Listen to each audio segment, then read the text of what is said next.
I don't know if this is the real, if this is legit, or whether this is just maybe a concept, or whether maybe even just like a hey, here's an idea, we're just throwing it out there. What does anyone think? Leica have brought out, or they've showed off a Leica SL. If you go into Petapixel website, you can read all the details there, which is saying it's a 24 megapixel full frame mirrorless camera. And I was like, oh, that's okay.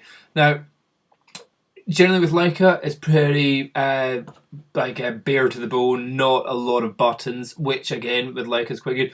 But the functions this has got is looking quite astonishing. It's saying it's going to have the fastest autofocus in the world, blah blah blah. 14-bit RAW files, fine, you would be expecting that. A 4.4 megapixel, 0.8 times magnification electronic viewfinder. So because it's not an SLR, it has a EVF, which I think are so much better than optical viewfinders nowadays. But a 4.4 megapixel. That's going to be pretty impressive. So a touch screen on the back, nice. But also just look at the layout. Look at how pared back and just nice that is. And I'm going to come back to that in a second. Just that. Okay, it seems to only have 3 lenses: a 24-90, a 90-270, and a 50mm. Okay, it says if ISO up to 50,000 somewhere, saw that, but also 4K video at 30 frames a second, and 4K footage can be output at 422 10-bit over HDMI. So this sounds like, oh my god, it's got everything, and the mics record, so you can, yeah. It's sounding like, holy crap, it's like they've put a lot of interesting stuff in this. But I was just looking at this going, this is exactly what the Nikon DF should have looked like. The old camera, the Nikon Digital Fusion, which when I counted it, it had, was it 37 different buttons, dials, switches, and some of them with multiple options within it, and then that didn't even go near the 120-page menu settings that you can get in there. But this, look at the back of this. 1 button, maybe that's another button, 2, that's a 3-way scroller, 3, a roller, 4, a bit at the top, 5, and then these 4 buttons at the side. These, I like these. These are potential 8 buttons, because you could be clicking on the top and the bottom, top and the bottom, top and the bottom, top and the bottom.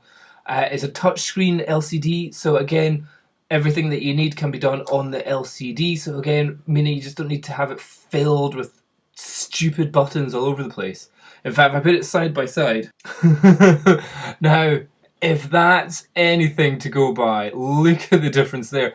So with the Nikon DF, we've got 1 rotating, 2 rotating, 3 rotating, 4 rotating, 5 rotating, 6 rotating, 7, 8, 9, 10, 11, 12, 13, 14, 15, 16, 17, 18, 19, 20, 21, 22 buttons or things that you can see on the back there. Oh no, 23, because that's a clickety thing there as well. That's just on the back here. 1, 2, 3, 4, 5. Maybe that's not a button. Oh, that has to win design awards. So even if this isn't an actual camera that's going to come out, the embarrassment which I thought the Nikon DF was, which again didn't even have video, but still managed to have every single button it could possibly stick on the back there, but was talking about digital fusion. We're bringing it old school, back to how taking photos was nice and blah blah blah in the past. This is how it's meant to look.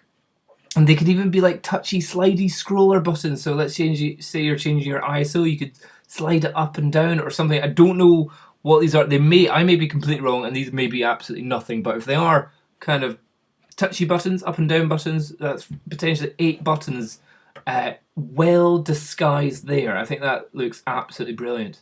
But yeah, so in the end, and on the front, look at that. Is there a view from the top? Did we get a view of the top? 1, 2, 3, 4 buttons. Oh, looks so good. Nice, simple digital display at the top there. Just looks so nice. Slight downer though. Price. Let's see. Did they say a price? $4,000 $950.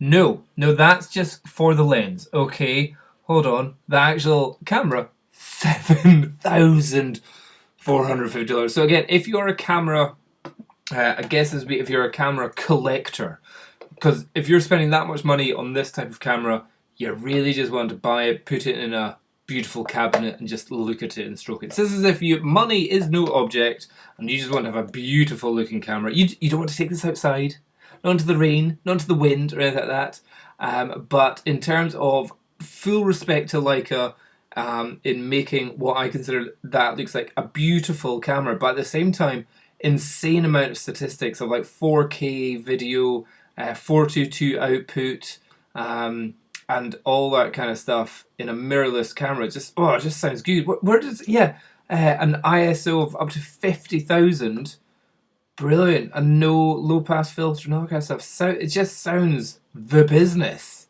Sounds really good. So have a little check of that. And I really think this is where Nikon should have aimed for, but instead they got this monstrosity which just failed in its concept. Whatever this is, whether it's real or not, it's pretty damn cool. Like it a lot. And I would buy something like that if money was no object to me. If I was like, just won the lottery, I have my man cabinet, I think that would definitely go in my man cabinet. Just to look at, sniff, touch, hold, press buttons. Not to actually take photos of. No.